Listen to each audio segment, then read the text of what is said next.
আল্লাহ বলবে যা দুনিয়ার সব নবীদের কাছে ওহী দিয়ে, কোরআন দিয়ে, ইনজিল দিয়ে, তাওরাত দিয়ে, জাবুর দিয়ে আমি যেই ফেরেশতারে পাঠাতাম, ওই রূহুল আমিন জিব্রাইলের রূহটাও কবজ করে নিয়ে আয়। জিব্রাইলের রূহ কবজ হয়ে যাবে। এবার তিনজন কলিগই শেষ। আছে কেউ? আছে? এবার আল্লাহ বলবে ইয়া মালাকুল মাউত, হে মৃত্যুর ফেরেশতা, আখবিরনি মাইয়াবকা, মহাবিশ্বে আর কে কে আছে বল। আজরাইল বলবে কেউ নাই, মানুষ নাই, জিন নাই, ফেরেশতা নাই, আমার কলিগরাও নাই, আমি বড় একা। এখন আমি একা হয়ে গেছি।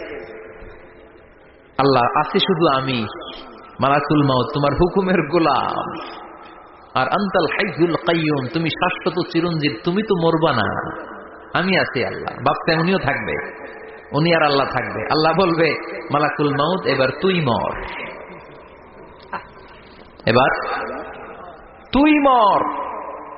এই কথা শুনে মালাকুল মাউতের খিঁচুনি উঠে যাবে।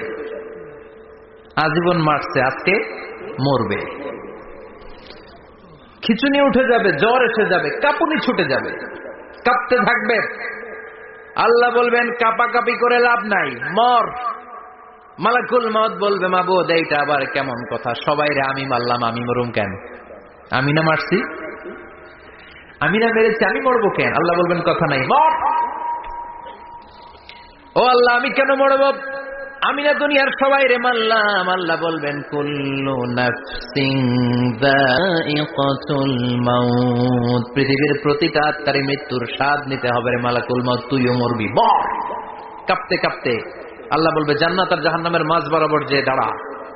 মালাকুল মাউত দাঁড়াবে। এই দৃশ্য দেখার মতো তখন কেউ থাকবে না, থাকবে কেউ নাই। মালাকুল মাউত কাঁপতে কাঁপতে আল্লাহ বলবেন কেঁপে লাভ নাই, কেঁদে লাভ নাই, মরতে তোকে হবে। Everyone has to take the test of death, সবাইকে মৃত্যুর স্বাদ আস্বাদন করতে হবে। মর, মরে যা, মুত ইয়া মালাকুল মাউত। আল্লাহ বলবেন ও মৃত্যুর ফেরেশতা মর, মুত ইয়া মালাকুল মাউত। বলার সাথে সাথে যে ফেরেশতার হাতে আমাদের সবার রূহ চলে গিয়েছিল, ওই ফেরেশতা চিৎকার মেরে জান্নাত এবং জাহান্নামের মাঝখানে বেহুশ হয়ে পড়ে যাবে, শেষ। মালাকুল মাউতের কিচ্ছা খতম, উনিও নাই। এবার ডানে বায়ে, সামনে পেছনে, উপরে নিচে কেউ আছে? একজন ছাড়া, তিনি কে? কুল্লু মান আলাইহা ফানি ওয়া ইয়াবকা ওয়াজহু রাব্বিকা যুল জালালি ওয়াল ইকরাম ফাবিআইয়ি আলাই রাব্বিকুমা তুকাযযিবান। এই জমিনে যারা আছে সব শেষ হয়ে যাবে, একজন ছাড়া, তিনি কে? আল্লাহ তখন হুঙ্কার দিয়ে একা একাই বলবেন, একা একাই বলবেন ইয়া আরদু আইনা আশজারুকা, ও পৃথিবী তোর বড় বড় গাছগুলো কোথায়? আপনাদের নিমসারে বট গাছ আছে? কোথায় আছে বট গাছ? অনেক জায়গায় থাকে না বট গাছ, বিশাল। ওইটাকে কেন্দ্র করে শিরকের আখড়া জমে ওঠে, ওইখানে মোমবাতি লাগায়, লাল সালু দেয়, নাচানাচি করে, এরকম বট গাছের আখড়া আছে নাই? আল্লাহ বলবে ইয়া আরদু, হে পৃথিবী, আইনা আশজারুকা, তোর বড় বড় গাছগুলো আজকে কোথায়?